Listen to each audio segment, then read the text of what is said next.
ওখানে ওই মাদ্রাসা করতে দেওয়া যাবে না, ওখানে ওই মসজিদ করতে দেওয়া যাবে না। আর এই মসজিদে যে এসে মূর্তি পূজার বিরুদ্ধে কথা বলবে, ঘুষের বিরুদ্ধে কথা বলবে, দুর্নীতির বিরুদ্ধে কথা বলবে, আমার স্বার্থের বিরুদ্ধে কথা বলবে, অতএব এই ইমামকে আর এখানে রাখা যাবে না।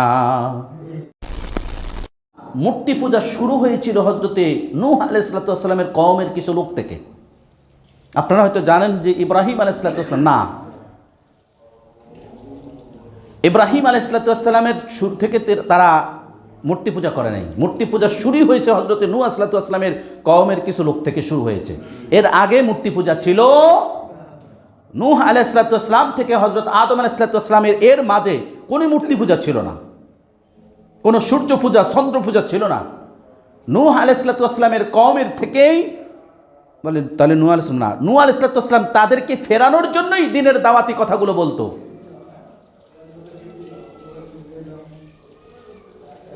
কেননা ইব্রাহিম আলাইহিস সালাম তখন যখন বললেন, তোমরা যাদের পূজা করছো এরা তোমার খোদা নয়, তোমরা যে সূর্যের পূজা করছো, চন্দ্রের পূজা করছো, এগুলো তোমাদের খোদা নয়, বরং এগুলোকে যিনি পরিচালনা করেন তিনি হলেন আল্লাহ। কারণ ইব্রাহিম আলাইহিস সালাম যখন সূর্য উদিত হলো তখন তিনি বললেন, সম্ভবত এটা আমার রব হতে পারে।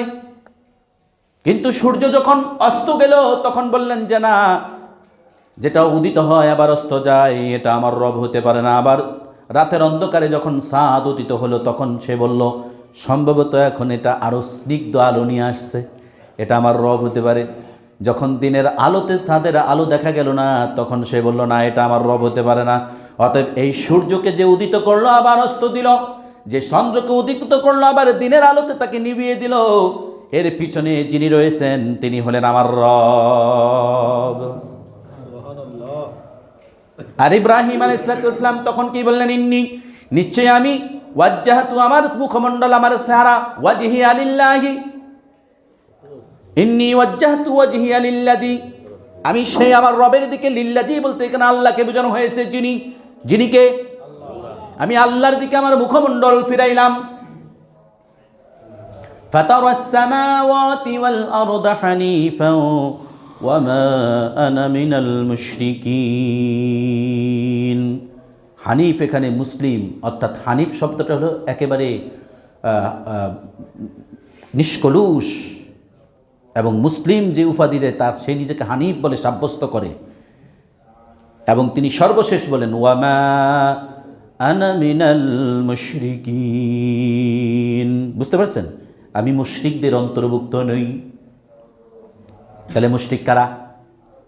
যারা শিরক করে তারা মুশরিক। তাহলে বোঝা গেল ইব্রাহিম আলাইহিস সালামের আগেই তারা মুশরিক ছিল। আজকে পেয়েছেন, অনেকেই হয়তো থিওরিক্যালভাবে জানে যে মূর্তি পূজা এসছে ইব্রাহিম আলাইহিস সালামের কওমের থেকে, কিন্তু ইব্রাহিম আলাইহিস সালাম নিজেই বলছেন ওয়ামা আনা মিনাল মুশরিকিন, আমি মুশরিকদের অন্তর্ভুক্ত নই, আমি মুসলিমদের অন্তর্ভুক্ত, হানিফ অন্তর্ভুক্ত।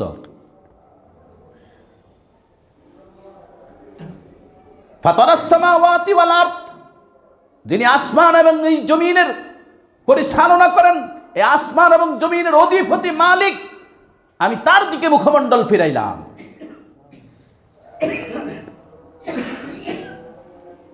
বুঝে আসে নাই? তাহলে ইব্রাহিম আলাইহিস সালামের আগেই তারা মূর্তি পূজক, উপাসক ছিল। কিন্তু ইব্রাহিম আলাইহিস সালাম তাদের ন্যায় মূর্তি পূজা কোনোদিনই করেননি, উপাসনাও করেননি।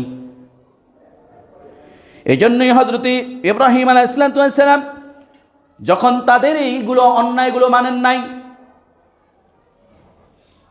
আর ইব্রাহিম আলাইহিস সালাম দাওয়াতের কাজ চালিয়ে যেতে লাগলো, এক আল্লাহর দিকে আহ্বান করতে লাগলো, তারা পরিকল্পনা করলো, না, ইব্রাহিমকে এভাবে বাড়তে দেওয়া যাবে না।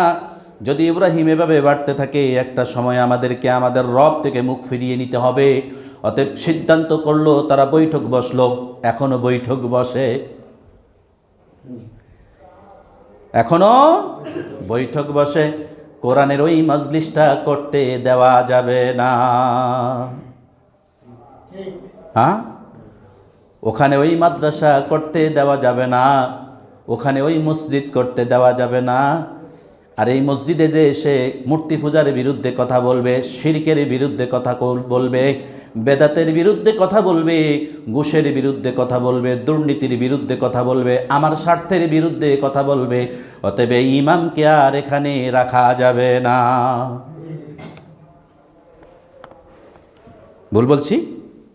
পরিকল্পনা করে বৈঠক বসে, মজলিস বসে, হযরত ইব্রাহিম আলাইহিসসালামকে অগ্নিকুণ্ডে নিক্ষেপ করার জন্য তারা বৈঠক বসলো এবং সর্বসম্মতিক্রমে মূর্তি পূজকরা সিদ্ধান্ত নিল তারা ইব্রাহিম আলাইহিসসালামকে আগুনের মধ্যে নিক্ষেপ করবে। কোথায় নিক্ষেপ করবে? আগুনের মধ্যে নিক্ষেপ করবে। যেভাবে তাদের সিদ্ধান্ত, সেই পরিকল্পনা অনুযায়ী তারা অগ্রসর হতে লাগলো। কিন্তু ইব্রাহিমকে ফেলবে কিভাবে? বর্ণনায় রয়েছে তারা ইব্রাহিমকে ফেলার জন্য একটা সরকি সিস্টেম তৈরি করলো। সরকি ছিলেন তো অনেকে নাকি? ওই যে শিশু পার্কে বাচ্চাদেরকে নিয়ে ঘুরায়, এরকমভাবে হযরত ইব্রাহিম আলাইহিসসালাম সরকি এক কর্নারে বেঁধে দিয়ে সরকিটা ঘুরিয়ে হযরত ইব্রাহিম আলাইহিসসালামকে অগ্নির মধ্যে নিক্ষেপ করবেন। হযরত ইব্রাহিম আলাইহিসসালামকে যখন তারা সরকির মধ্যে বেঁধে দিল, বেঁধে যখন হযরত ইব্রাহিম আলাইহিসসালামকে অগ্নি নিক্ষেপ করার জন্য সরকি ঘুরিয়ে নির্দেশ দিয়ে দিল, তার আগেই হযরতে ইব্রাহিম খলিলুল্লাহকে যিনি বন্ধু বানিয়ে নিয়েছেন, তার রব আল্লাহ, তিনি আগুনকে নির্দেশ দিলেন। কি নির্দেশ দিলেন? ইয়া নারু কুনি বারদাও ওয়া সালামান আলা ইব্রাহিম। আপনি শুধু জিকির করেন আর কেউ জিকির করে না? আগুনের কি কোনো প্রাণ আছে? আগুনের কোনো জীবন আছে কিনা? তাহলে সে আগুন কার কথা শুনলো? যে আগুন আল্লাহর কথা শুনলো, সে আগুন আল্লাহর জিকির করে নাকি করে না? করে। আল্লাহ তাআলা ডাক দিলেন, ইয়া নার, হে আগুন, কুনি বারদান, বারদান হলো ঠান্ডা, শীতল, ওয়া সালামান, শান্তিদায়ক। শুধু বারদান বলে শেষ করে না, ওয়াও দিয়া এবং সালামান বলে দিয়েছেন, আরামদায়ক, শান্তিদায়ক, শীতল।